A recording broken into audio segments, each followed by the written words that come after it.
Hello, BookTube. I have a book tag for you. I haven't done one of those in a bit. It's the rainy day book tag, which is appropriate enough since it's pouring rain here in Boston and dark as it would be after sunset.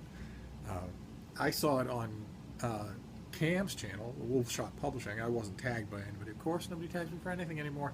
But it's a bunch of rain-related questions. I thought we'd get right to it. Starting with the first one, Rain. A book that makes you cry every time. Uh, I guess meaning that your tears rain down. I suppose that's the excuse for the Debbie Downer beginning. And I don't have much of an answer. Books don't make me cry. Of course, I just uh, I just read and reviewed a book called Unconditional by Jane Sobel Klonsky about the experience of having older dogs. Of course, a book like that, I've read a few of them. That'll choke me up a bit at this time in my life. Right now, I have two older dogs. But as to cry every time, no. That's just not in my bag of reactions to books, I guess. Number two, Puddle. A book taking place mostly under or around water.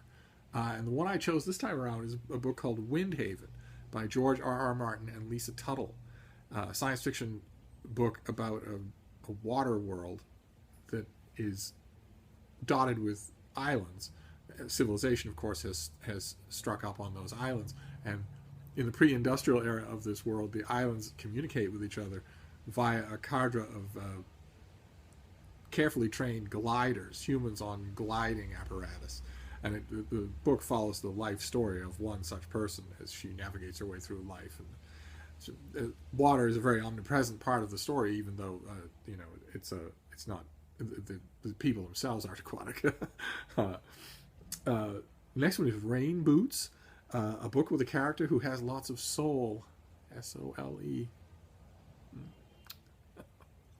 For this one, I chose a book I've mentioned on this channel a couple of times before, the Tales of Alvin Maker by Orson Scott Card, in which the main character, Alvin, is as close to a messiah as the fantasy. It's a fantasy version of colonial America, and he's as close to a messiah as any person can get.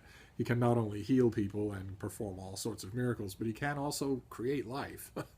And you would think, with all of that going for him, that it would be impossible to make effective drama anywhere near him. But for the first few books in that series, Orson Scott Card manages it.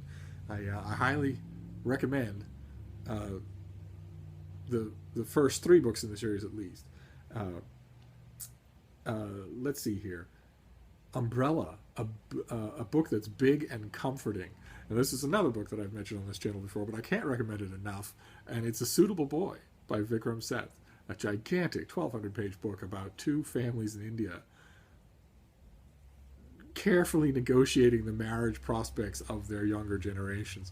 That's just, I mean, it has its sharp edges, deals with all sorts of poverty, sexism, post-colonialism, but it is a big, comfortable book. It is a joy. Rainy Day Movie, a book turned into a movie that's great on rainy days. And for this, I chose Shoeless Joe by the insufferable W.P. Kinsella, which was made into the movie Field of Dreams, which was really good. I don't know about a rainy day movie. My movie choices have never been determined by the weather, but there you go. It's certainly an enjoyable movie at all times. Maybe that was the key. Next one is Coffee, which I guess people drink on rainy days. I don't, so we'll go with it. A book with a hot and steamy romance. The one I thought of this time around is a gem from 1970 called The Lord Won't Mind by an author named Gordon Merrick. It's a story of a teenage boy who falls in love with another teenage boy, and they are both young and they are both handsome and they are both economically comfortable, and they both don't care what society thinks of them, and they have one other thing in common as well. about 10 or 11 inches that they have in common. And Gordon Merrick is a strange writer. The gay world that he was writing about in the 1970s didn't seem possible at all. It was like a dreamland of acceptance and universal beauty. And then and then in the 80s and the 90s, a plague struck, and it seemed even less believable than it was before. And now I don't know how they've circled back around. I don't know. Actually, to tell you the truth, what a gay 18-year-old boy would think if he read Gordon Merrick, if he read The Lord Won't Mind. I have no idea what he'd think. I'll have to experiment with that and find out. I have a feeling they would think it was lame, but it was literally all we had. So, next one is Poncho, a book where the main character has an amazing best friend. This took me a while to think about what's wrong with this question, to think about any kind of way in which it makes sense, in which a rain poncho would make sense as connoting a best friend. I think I figured it out, and it's very depressing if it's true. I think someone might be thinking poncho for Pancho, and maybe colluding that with Sancho from Don Quixote. I don't know. I don't know what poncho would mean otherwise. Why it would connote a best friend. Maybe one of you could tell me. But the one I had in mind is a dog, of course, and not just any dog. Let me see if I can get a picture of it for you here. Not just any dog, but a pit bull, and not just any pit bull, but a genuine 24 karat, a post-apocalyptic pit bull. There he is. It's Craig Sargent's The Last Ranger series, a post-apocalyptic series of novels in which the hero is the only handsome young man left in the world, and he has a way with Uzis and Jeeps, and his best friend is a badass pit bull named Excalibur. They have a whole bunch of adventures together before the end.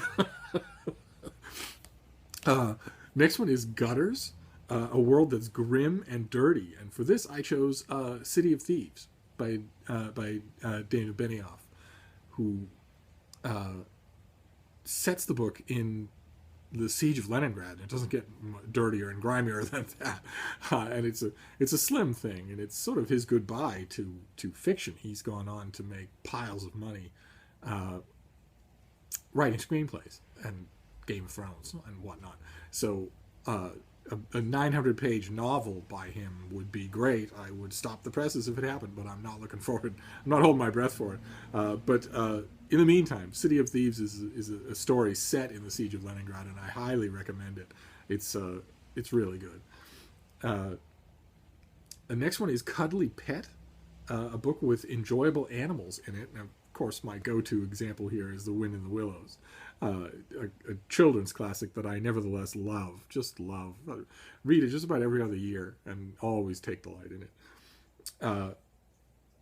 And then the next one and last one is Sweet Treat, a book with a sweet ending. And for this, there's an older novel. It's a big, thick thing. It's called Now Playing at Canterbury by Vance Bourgeois. And it's a story of a university opera department in the Midwest that puts on a new opera, an opera they have commissioned. And they hire a seedy, down-on-his-luck hack director to come in and direct the production. And he is a great character. There's nothing heroic about him. And he isn't respected by any of the university grandees. And the students, who are the cast members, have no idea what to make of him.